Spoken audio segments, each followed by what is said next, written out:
Viral video ঘিরে তোলপাড়, হোস্টেলে অশালীনতা দাবির আসল সত্য কি?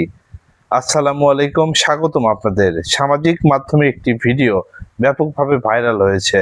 ভিডিওটির সঙ্গে দাবি করা হচ্ছে পড়াশোনার নামে হোস্টেল বা মেসে চলছে অশালীন কর্মকাণ্ড। এই দাবি ঘিরে ইতিমধ্যেই নেটিজেনদের মধ্যে শুরু হয়েছে তীব্র আলোচনা ও সমালোচনা।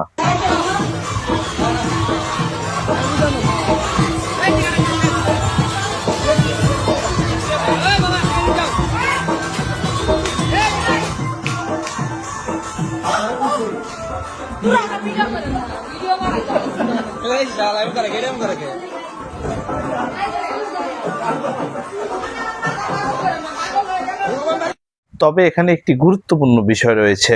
ভাইরাল হওয়া ভিডিওটি কথায় ধারণ করা হয়েছে এটি সত্যি কোনো শিক্ষা প্রতিষ্ঠানের হোস্টেল বা মেসের ঘটনা কিনা, কিংবা ভিডিওতে থাকা ব্যক্তিরা শিক্ষার্থী কিনা। এসব বিষয়ে এখন পর্যন্ত নির্ভরযোগ্য কোনো তথ্য বা সংশ্লিষ্ট কর্তৃপক্ষের আনুষ্ঠানিক বক্তব্য পাওয়া যায়নি। বর্তমান সময়ে সামাজিক মাধ্যমে অনেক ভিডিও চাঞ্চল্যকর শিরোনাম দিয়ে ছড়িয়ে পড়ে, কিন্তু পরবর্তীতে দেখা যায় ভিডিওটি অন্য কোনো স্থান বা অন্য সময়ের, অথবা এর সঙ্গে প্রচারিত দাবির কোনো মিল নেই। তাই শুধু একটি ভিডিও দেখে কোনো ব্যক্তি বা প্রতিষ্ঠান সম্পর্কে নিশ্চিত সিদ্ধান্তে পৌঁছানো ঠিক নয়। যদি সত্যি কোনো শিক্ষা প্রতিষ্ঠান বা হোস্টেলের নিয়ম বহির্ভূত বা অপরাধমূলক কর্মকাণ্ড ঘটে থাকে, তাহলে সেটি তদন্ত করে আইন অনুযায়ী ব্যবস্থা নেওয়া সংশ্লিষ্ট কর্তৃপক্ষের দায়িত্ব।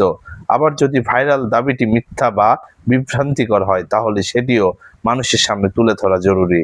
সচেতন নাগরিক হিসেবে আমাদের দায়িত্ব হলো যাচাই না করা তথ্য বা ভিডিও শেয়ার না করা, কারণ একটি ভুল তথ্য অনেক নির্দোষ মানুষের সম্মানহানি করতে পারে এবং সমাজে বিভ্রান্তি সৃষ্টি করতে পারে। এখন পর্যন্ত এই ভাইরাল ভিডিওর দাবির সত্যতা স্বাধীনভাবে নিশ্চিত করা যায়নি। তাই বিষয়টি নিয়ে কোনো মন্তব্য করার আগে নির্ভরযোগ্য সংবাদ মাধ্যম বা সংশ্লিষ্ট কর্তৃপক্ষের বক্তব্যের জন্য অপেক্ষা করাই হবে সবচেয়ে দায়িত্বশীল কাজ। এ ধরনের গুরুত্বপূর্ণ ও যাচাইকৃত সংবাদ সবার আগে পেতে আমাদের চ্যানেলটি সাবস্ক্রাইব করুন এবং ফেসবুক আইডি ফলো করে দিন। ভিডিওটি ভালো লাগলে একটি লাইক দিন, আপনার মতামত কমেন্টে জানান এবং ভিডিওটি বন্ধুদের সঙ্গে শেয়ার করুন। ধন্যবাদ। আল্লাহ হাফেজ।